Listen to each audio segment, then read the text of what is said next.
Bon, comme vous voyez d'après le programme, le colloque est fini, donc il nous reste à vous dire quelques mots.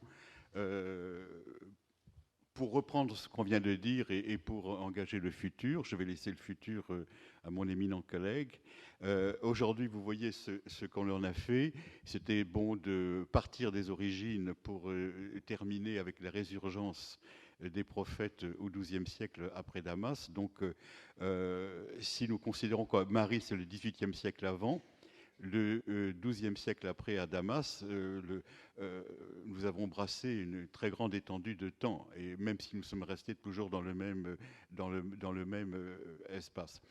Moi, personnellement, ce à quoi je suis le plus sensible, c'est le fait que la pluralité des origines devient de plus en plus simple au point de vue des dénominations avec le temps, mais qu'en définitive, la diversité existe toujours, n'est-ce pas? Et que pour avoir un état d'esprit vraiment différent, eh bien, il fallait quitter le monde antique pour aller chez les Grecs et pour entendre à ce moment-là un son de cloche tout à fait différent. C'est-à-dire qu'il faut toujours quitter le domaine propre pour aller voir le spectateur. Et justement, comme il n'est qu'un spectateur, il ne participe plus. Et à ce moment-là, il juge. Bon, c'était ça un petit peu comme ça.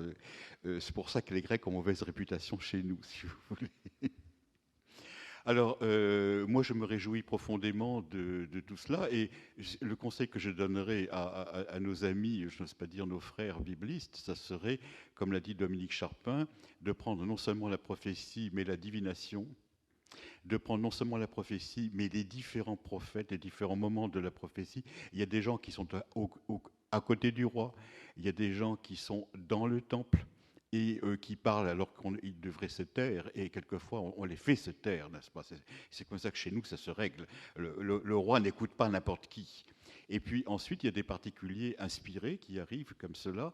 Et si vous mettez eh bien, toute cette diversité que les origines vous adressent, parce qu'il y a des citadins, il y a des bédouins, il y a des gens qui vont au loin et des gens qui restent sur place, si vous les remettez tout ensemble, eh bien, vous retrouvez toute la diversité des attestations bibliques sous une dénomination qui est beaucoup plus restreinte et qui pourrait peut-être éventuellement vous amener à mettre de l'ordre et à trouver dans votre documentation et à prouver en tout cas que vous avez vraiment une attestation récente de citadins qui n'assument plus tout à fait la richesse de leurs origines.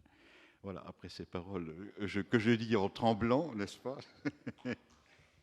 Je passe la parole à mon éminent collègue. Bien, je pense, pour poursuivre un peu sur cette lancée, je crois ce qu'on a vu pendant ces 2 jours, c'est l'importance quand même, je dirais, du comparatisme. Alors on peut avoir du comparatisme sauvage et on peut avoir du comparatisme un peu moins sauvage. Mais je pense que les 2 comparatismes sont très bien. C'est vrai ce que disait Jean-Marie Durand, que peut-être parfois au niveau des sciences bibliques, on reste un peu trop à un discours qui tourne autour de lui-même et qui s'ouvre peu. Mais en même temps, je crois il y a aussi quelque chose que le comparatisme sauvage peut nous apprendre, parce que ce que tu dis par rapport aux biblistes, mais c'est vrai pour aujourd'hui. Aujourd'hui, quand on parle de prophète, qu'est-ce qu'on entend par prophète? On entend un peu des choses... On entend des gens qui disent n'importe quoi. Oui, c'est pour ça, à l'heure actuelle, c'est le grand changement qu'il y a entre les civilisations dont nous sommes responsables et le monde moderne. Voilà. À l'heure actuelle, nous sommes tous des athées et des laïcs qui ne se souviennent pas, qui viennent d'un moment où ils n'étaient pas athées et où ils n'étaient pas encore laïcs.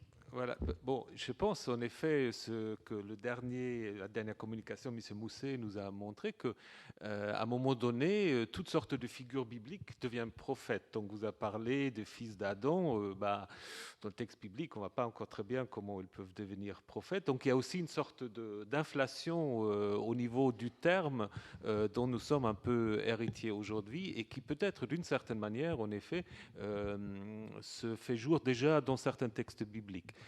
c'est ce qu'on a vu en comparaison avec les matériaux qui nous viennent de Mari ou des néo-assyriens.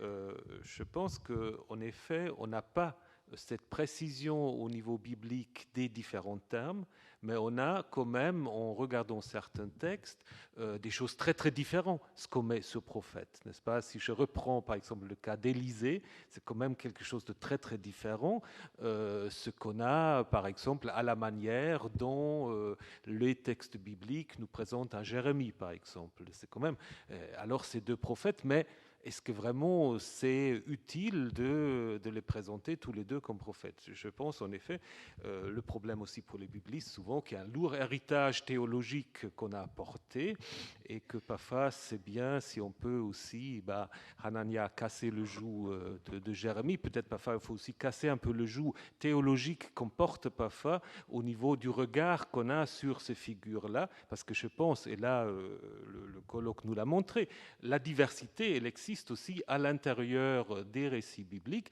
bien qu'ils ont été compilés, revus, rédigés, etc., mais sans, justement, peut-être c'est aussi ce qui fait le génie du judaïsme, sans qu'on a vraiment gommé la diversité. Je crois que la diversité, elle existe toujours, et la diversité, c'est aussi une force d'une certaine manière. Alors, je voudrais dire encore une autre chose par rapport à ces colloques interdisciplinaires qu'on fait maintenant depuis 3 ans.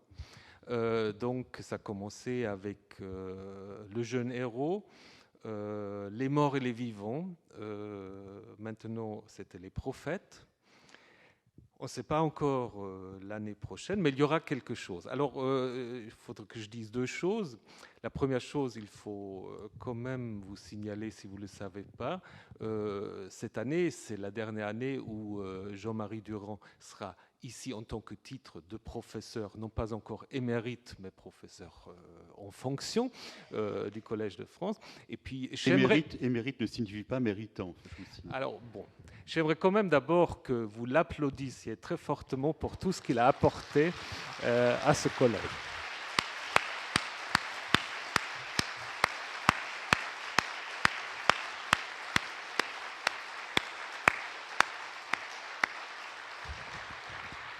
C'est aussi lui qui avait eu l'idée de faire ces séminaires interdisciplinaires et je crois que c'était une très très bonne idée. Et elle va continuer, donc je pense que vous reverrez M. Durand l'année prochaine, peut-être avec un autre titre, mais aussi vivace et parfois un peu caustique comme vous le connaissez.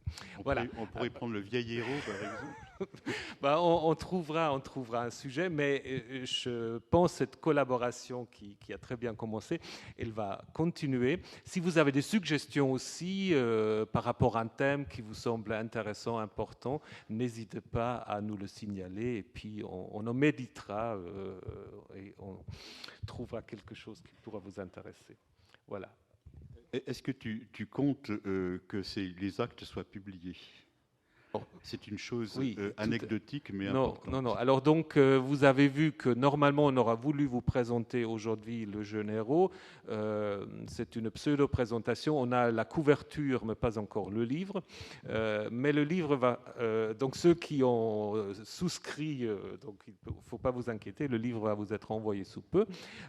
Nous espérons aussi, bien sûr, d'avoir l'année prochaine les actes des vivants et des morts. Et il sera de même avec les prophètes. Donc tout dépend évidemment toujours un peu de l'inspiration, non pas seulement des prophètes, mais aussi des orateurs et des communicateurs qui sont parfois très inspirés quand il s'agit de faire une communication orale et parfois un peu moins quand il s'agit de donner la communication écrite. Donc il y a là 2 types d'inspiration qu'il faut parfois distinguer. Je vois certaines personnes qui hésite entre la gêne et l'arrogance, parce qu'il y en a qui baissent les yeux, d'autres qui rigolent ouvertement. Il faut être à l'heure lorsqu'on vous demande vos papiers. Voilà, bien. Non, non, alors on compte bien de publier aussi les actes de cette rencontre. Et puis, bah, il nous reste à vous remercier de votre assiduité, de votre intérêt, et puis en espérant de vous revoir sans doute à une date à peu près pareille l'année prochaine. Il y aura d'autres manifestations auparavant en lien avec la sérologie et les études bibliques, donc n'hésitez pas à consulter nos sites et de vous tenir informés. Alors très très bonne fête de toutes sortes, de Pâques et d'autres, et puis bon été et à bientôt.